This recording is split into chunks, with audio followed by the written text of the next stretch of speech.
Hey everyone, we're back with part 2 of our workflow automation myth busting series. And first things first, we're looking at our arrears workflow. So in today's video, what we're going to take a look at is how we can set up the workflow in the first way, which is the simple way, sending out SMS reminders.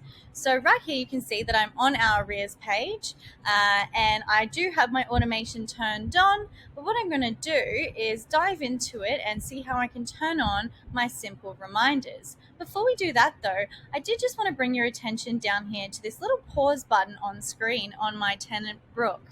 So a really great thing about our arrears workflow is that you can actually pause when auto reminders are sent to any particular tenant that you wish, which just gives you extra flexibility in the way that you're using your arrears workflow. So jumping out of here and going back into my settings, what I can do is just edit my preferences and it will bring up my two different schedule options. So the first schedule that we are looking at today is our daily SMS option. So the great way to set this up is, it's really simple and easy to use. You're able to take a look at the arrears reminder template that you can edit at any time that you would like, and it just gives you a little preview of what it will look like when you are sending it out to your tenants.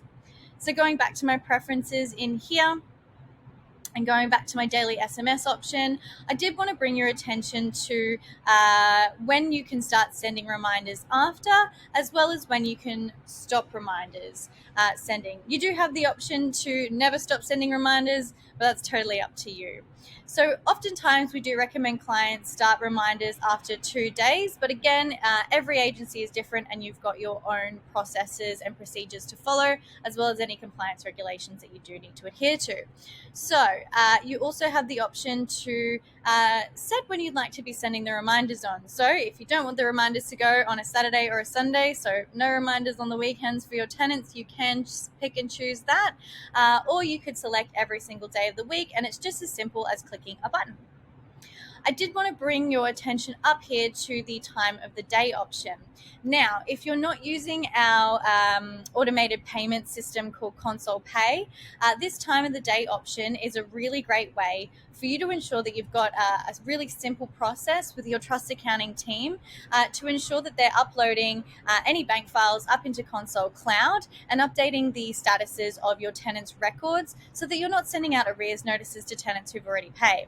So what you can do is set up the time of day after which you'd like to send the arrears notices. So let's just say, for example, I'm going to send it after 12 p.m.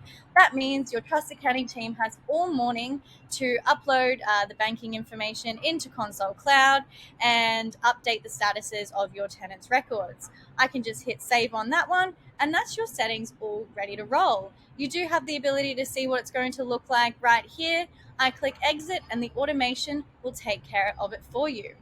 If I did want to see what automation is being sent out to my tenants, all I can do is click on my tenant's record, and I do have a history of the timeline of communications.